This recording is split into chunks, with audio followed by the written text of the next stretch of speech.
studio with Pateka, who just played on the air. So if you're just tuning in, you did miss that. But I want to give you a huge thank you for coming into the studio. Do you guys mind introducing yourselves? Like going down the line, let us know what instrument, multi-instruments you play. Hello, I'm Dylan. I am the guitar player of Pateka. I am Quinn. I play bass. I am Eli. I play keyboards and sing in Pateka. I am Ryan. I play drums in Pateka. Nice. Okay, thank you guys. That was fantastic. I do want to maybe highlight something that's sort of a big deal today. Yes. And if there are people who are tuned in wondering like, wow, this sounds so familiar. Kind of sounds like all the shows I've been going to, and there's this band that's been popping up all over the Bay. Whoa, what's that all about? Why might it sound familiar to them? Well, we recently changed our name. This week we changed our band name for the past 2 years or so. We have Drum roll. Performing under the name Air and Space. Yeah. Now, drum roll please, or I don't know, yeah. We are happy to be here under the new name of Pateka. Yes. Awesome. And so this is a new direction we're going. You guys just rebranding. Mm-hmm. And do we know where we're going? Where are we going? We got an album almost finished. Oh, that's great. So okay. That's where we're going. In the works. To the ends of the earth. Deep into your ear canals. Deepest oceans. So the album, let's talk about that. You have something in the works.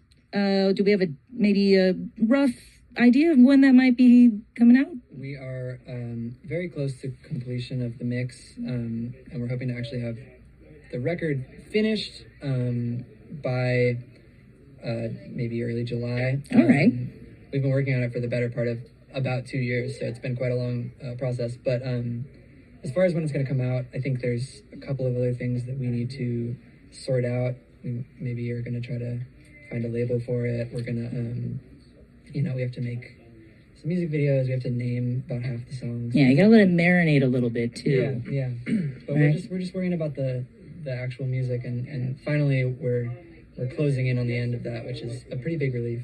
Right. Okay. Very nice. And so let's get a little history lesson. That I think is always a nice thing to find out. Who are you? How did you come together? And yeah, that's a good idea. Something's happening behind the scenes that our listeners may have picked up on. Bam. And now it's gone. All right. History 101. The two people who have known each other the longest in this band are Dylan, the guitarist, and Ryan, the drummer. How long have you guys known each other? Since we were 7 or 8 years old. Wow. How did that go? How'd you meet? Where'd you meet? I moved on to the block in which Ryan lived. And then shortly after, by the age of 9 or 10, Eli, the singer of this band, actually moved onto the block as well. So you guys are like the old kids on the block. Yep. The little kids on the block. Yeah. And actually the day that I moved on to this block, I met these guys and they were like, we have a band and we're looking for a singer. And we started our first band, which was at that time called Caution. None of us were confident enough to sing. And Eli was, we could tell the minute we looked at him. He had it. He had the confidence. Yeah. And then a year later, Quinn came into the picture. Moved to the block? No. Okay, no. Down the street. We met in jazz band, actually. I lived about 3 blocks up in between us, our elementary school. Okay, that we all nice. attended. And so this was like you were 8, you were saying, right? You met at 8, 7, 8. Yeah. And then we joined at what age did Eli? Like 10. 10-ish, okay. Yeah, and then like 11. Quinn, oh, right. Yeah. Oh, right. So we were all, youngsters. And I wanted to be friends with Quinn because he could kickflip. He was good at skateboarding. Okay. He's got gray hair. Yeah. All of you have gray hair. Yes. Yes. And actually, a side note, if anyone ever wants to see the band, at least silhouettes of the band, we did live stream a video of that. So you can go online somewhere on the See our gray interwebs. hair. Gray hairs? You can see our gray hair. Oh, great hair is what you said. Great hair. I think it's gray hair. Oh my goodness. I have like, a few okay. grays. I'm not ashamed of them at all. They're just like kind of wild. They I thought do it was their just own a thing. comment about us being older now or something. Oh no. The new kids on the block, old kids, the gray-haired Yeah. elderly people yelling at the youngsters now. No. Okay, so wait, let's go back because I got distracted. Sure. That happens very easily. We're in middle school. Yeah. Jazz band. Yeah. So we played in jazz band together. We've been playing music. The first band that the four of us formed was in 8th grade or freshman year of high school. We were in a band called Coffee Shop. We played, So from cautious to coffee shop. It was Caution, and then it was a band Caution. called Riptide. And Riptide. And then Coffee Shop, yeah, and Coffee Shop was totally awesome. We were Was it like coffee house type music, or what was the vibe? It Jazzy? was No. absolute Strokes, the Strokes ripoff. Yeah. And the Wow. the Kooks. The Kooks. Ooh. Yeah. And then we found out about King Cruel, and we all lost our minds. And then we discovered that we actually liked jazz like a year later, but none of us were good enough to play jazz. So the band kind of ended because we wanted to make jazz, but we couldn't, like we didn't know how to do it, and so we kind of parted ways on that. Yeah. I mean, we've all been like pretty much best friends since right around that time. You know, since Since the block. the block. Yeah. Yeah. And we still live together. I don't know. Okay, nice. Okay, there's so many questions Yeah, there. All Yeah. of us worked together at a Burmese restaurant for about 2 years. Oh, wow. Okay. So it's very like, you guys are a little inseparable here, it seems. A little bit. But I feel like that makes it a very creative space and friendships, right? Like you just kind of vibe and know each other so well. You kind of Mhm.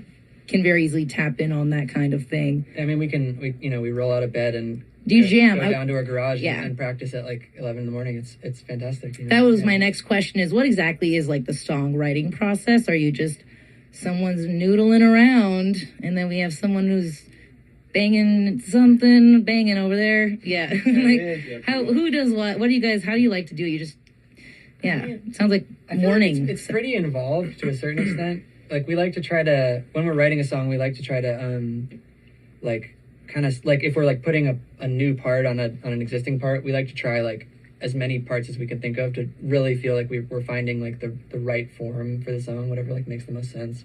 And we're definitely interested in like trying to run things through a computer and then bring it back in, so we have a lot of samples and things like that. Yeah, it can definitely start from, a lot of times it'll be like, or sometimes like I'll just be playing something and he'll be like, oh, that's cool. And he'll just write a piano part on the spot for it. And then same thing will happen. And Quinn and Ryan will just also kind of write something good on the spot. Or sometimes they'll come back next practice and be like, I wrote something for this song. Mm-hmm. And then it just turns into this weird organism that we keep returning onto sometimes for way too long. It takes us like 3 or 4 months to write a song. Honestly. Yeah. And that's, I mean, I think it's fine if it takes a long time, if it's good, And Yeah. that last song you guys played, that is a new one that you just debuted, Mhm. right? The Or not debuted, but you said it was a new the one. third to last one was the Third new to one, yeah. last. Mhm. Okay. Yeah. Okay, my mistake No there. problem. Okay. So it's just like a continuous process, right? Yeah, so we're, now that the album, we pretty much have the material that we're going to have for the album, and so we're kind of, at the same time that we're trying to finish that up, we're also kind of looking forward to the future and seeing, we want to write something a little smaller and more condensed, a little more sort of like straight to the point. That's kind of like where our interests are taking us now. Okay. Honing it in. Yeah. Okay. Sort of tied into maybe where you kind of noodle around together. You had been doing, as Aaron Space, you guys had been doing like a monthly sort of thing at Little Hill. Yes.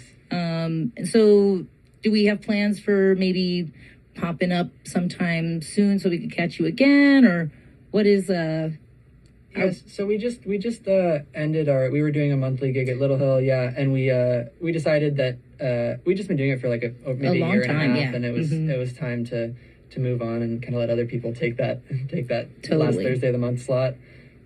We do have some gigs coming up in the next. We have some gigs next month. Nothing on the books for June, but In July, Calyx Live. other than Calyx. Wow. Live, I apologize. Whoa, I'm Well, just it's kidding. over and done. We got July 24th. We're playing with our good friends Gumby's Junk and this band called Skin Theory from Tucson, Arizona. Okay. We're going to be playing at this DIY venue called The Warehouse in San Francisco. And then the 28th of July, we're playing the Outsound New Music Summit Festival, which is it's a festival, an East Bay festival put on by this organization called Outsound, which is like they're a nonprofit that kind of deals with weirder music. It's a lot of improvised stuff, a lot of experimental stuff, and so we're super stoked to be playing in that festival on the 28th of July. Okay, so mark your calendars, folks.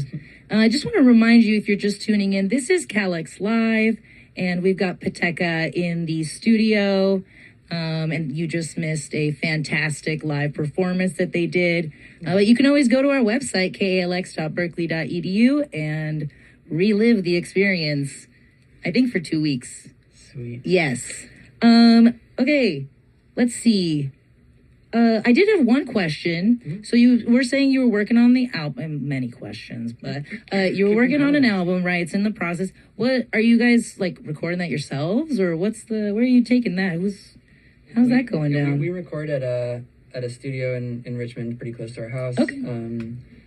I like work there part time, and so, but my like kind of mentor / boss at that studio is he records us, and yeah, I've been handling the mixing of the record, but once we're all finished, we're gonna go to him and he's gonna master it. So it's kind of, yeah, I mean, it's cool because it's kind of like everything we do, like Little Hill and the studio, like the whole conception of this project has happened in this kind of singular zone of kind of like we live in like Richmond Annex, El Cerrito kind of zone, and so it's cool to feel like from the conception of the songs to some of the early performances to the studio dates and then to eventually finishing it, it's kind of all happening within this little part of town, Within the block. Within the block. It's like maybe a mile within the block. Am I being a stalker? But you told me where you all grew up. I don't know the street name, but the whole place is only like a mile wide. That's so true. Yeah. So yeah, we're close. We're real close to where we came up. So I don't know. do with that information what you will. Nice. Are you guys in any other bands? Do you have any other projects you work on? Or I imagine usually a lot of people in bands have like 10 bands that they're in. Anything else you want to plug while you have the time? This is kind of my main squeeze. Oh, that's okay. Putting all It's good to be committed and, build with one Yeah. No, but partnership. Dylan's a great DJ. Dylan DJs. I like to do other things besides Well, yeah. playing in the band, but it is my friends. only. Yeah. I dabble in music and Other things. but this is the only project, and it's kind of nice because you can just hone in completely on it. But we have other people in the band that feel otherwise or do other things. Get in there, Quinn.